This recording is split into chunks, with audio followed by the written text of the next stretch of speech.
do, sighed the girls. Emerson said, "It sounds beautiful." "It is," said Camille. "The sand is hot and the waves are cold and bubbly. They tickle your toes." The girls shivered and giggled and wiggled their toes, thinking about the cold, frothy waves.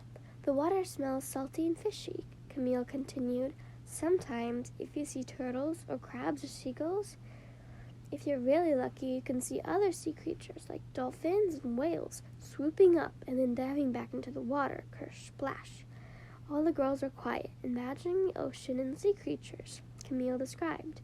"My sister and I used to pretend that we were mermaids," said Camille. "We'd swim through the water as if our legs were a tail, and sometimes we'd whack the water with our feet, just to make a big splash." "Kersh, splash," said Ashlyn. "I even made up mermaid stories to tell Granny," said Camille. "Oh, tell us," begged Willa. "I used to imagine that I was a mermaid who lived in an underwater garden full of beautiful shells and wavery sea plants," said Camille.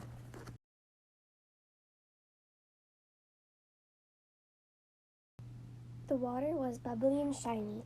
The seahorses and dolphins and whales were my friends, and we all played together. Sometimes we'd stick our heads up out of the water and peek at the sailboats and at the people on the shore." "Ah," sighed the girls, imagining it. Emerson said, "Camille, I bet you wish you were a mermaid." Camille nodded. "I do," she said. "Me too," said Willa and Ashlyn. "Dolphinitively," said Kendall. Emerson sang the tune of "Row, row, row your boat." "Come on in, Camille, swing along with me. Make a wish, half girl, half fish splashing in the sea," Camille said. "One summer, Granny made a mermaid costume for me, but I outgrew it before we moved. Now my sister says I'm too big to play mermaid anyway." "What?" said Emerson. "No one is ever too big to play mermaid."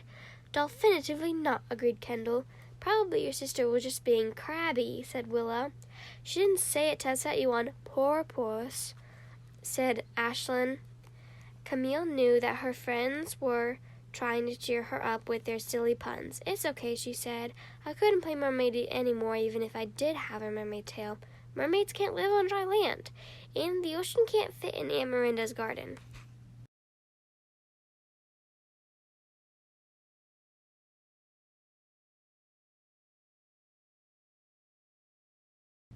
When Camille left to go home, Ashton said, "Camille sounded sad. Let's try to help her feel better.